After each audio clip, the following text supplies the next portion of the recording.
Hi, here's an introduction for you with our UnityPro software, which we're going to be spending a lot of time with our PLC course.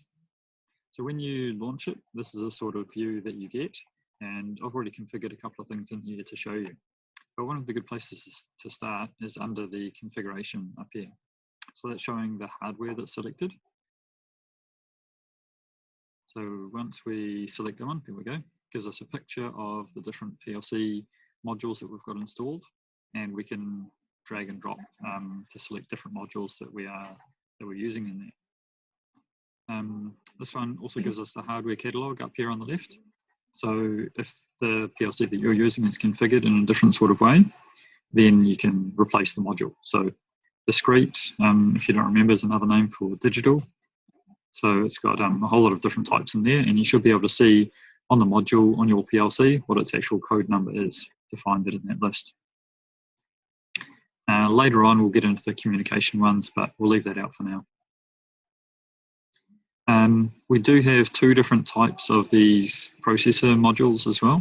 So just check which one you're using, because if you get the wrong module set up, if there's any sort of error with the wrong module in the wrong place, then it won't let you download the program to the PLC. And there's another step as well for the processor module, which is this drop-down box at the top. It's related to the firmware that's installed inside that processor, which it's a bit like the operating system that helps to run the program that you design. So for all of our ones, we need to select that 2.1 version. It might default to using a different one, so yeah, try and reset that back to 2.1. We have a look at this one in particular. DDI is digital inputs. So there it gives us how many different inputs we've got from 0 up to 15. And you can see this one here has already got a name allocated. So that's one of the ones that I've allocated already. If you want to, you can allocate other ones in here as well. So if we put input, oops.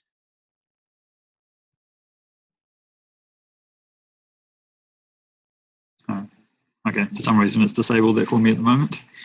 But anyway, that lets us see what we're doing there. This is better. So just flicking through another couple of options up here to the I/O objects. And down here we've got %I for the inputs that relate to that one. There they are. So that shows you the addresses that we're actually using. So if you want to pick up one of your push buttons that's wired into that module, then that shows you the address that you need to set up. And I should be able to put in here. Oh, it's giving me the prefix bit. I just want to put the actual name.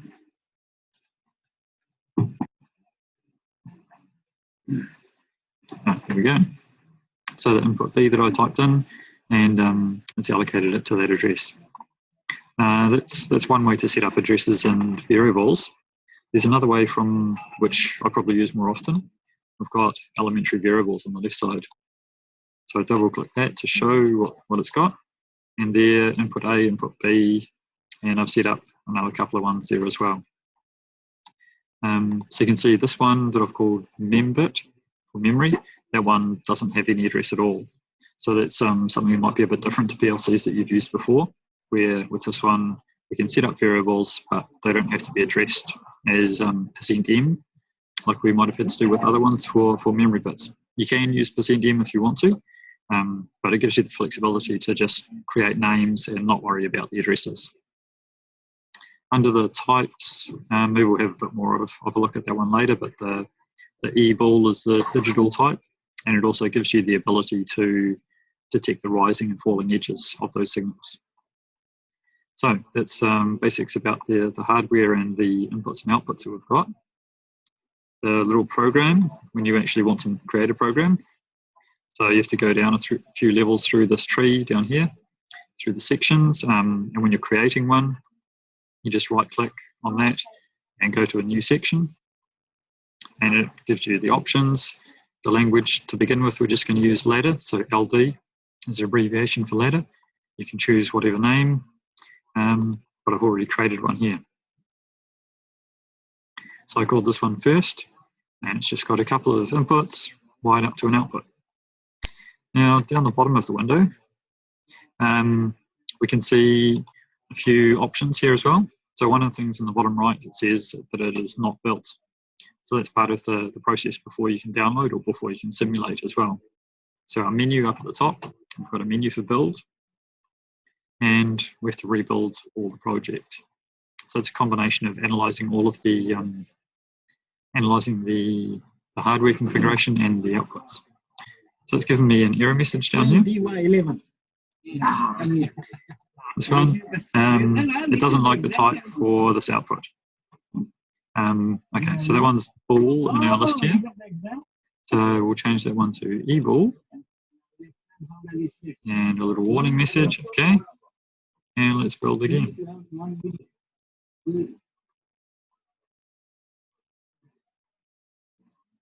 Okay, that's good. It's got past the error stage that it stopped before.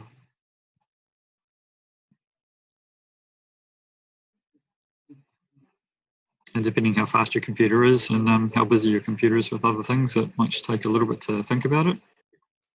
But it should get there pretty soon.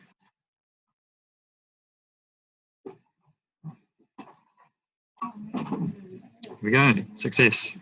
We see we've got down here 4 warnings. Here we go, scrolling up. So the parts in blue are the different warnings, but warnings don't actually stop you from doing anything. And I know this one is all talking about can open.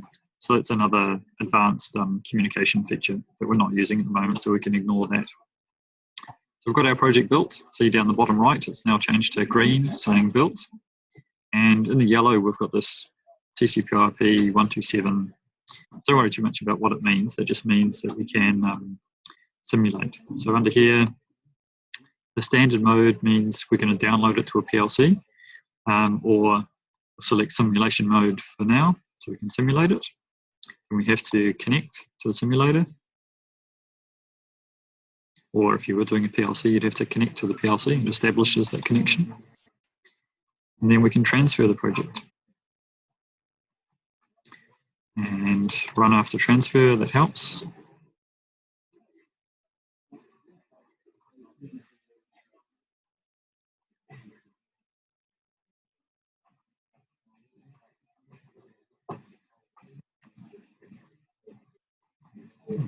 All right, so here we are. We've got our program set up.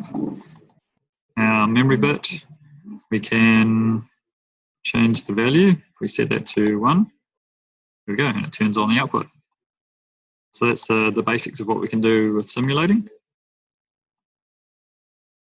For some reason, it's going a bit silly with its selection.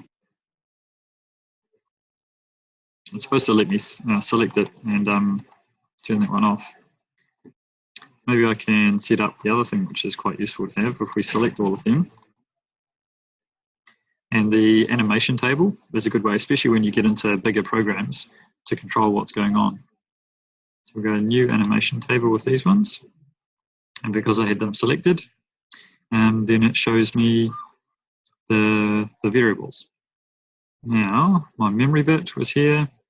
I'm going to modify that one, and the little down arrow sets it back to 0, and the program responds in the way that we'd expect it to. So there we go, that's our basics for what we're doing with simulating these programs. So I'll disconnect so that I can go back to editing mode. You can see the little table stays here. And one of the peculiar things with this animation table, it's got the button up here at the moment, it tells you it's a temporary table. So if you save your project, it doesn't save this one, which can be a bit of a pain. So if I click that one, now it's changed to more of a black color instead of gray, meaning that it's a permanent table. So it's when I save the project, it's going to stay there and it'll be able to open up again next time. There's a couple of different ways you can do saving as well. So there's a save button up there, which is pretty straightforward. And there's also an option to export, which can be a bit more useful if you're trying to share files between different computers or between different people.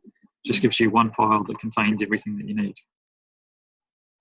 So I'll provide this file for you guys to use as an example to play with as well. And then there'll be some tasks to work on to build up on this one and experiment a bit more. But you can rewind and have a look at any of the other things if you need to again. Cheers.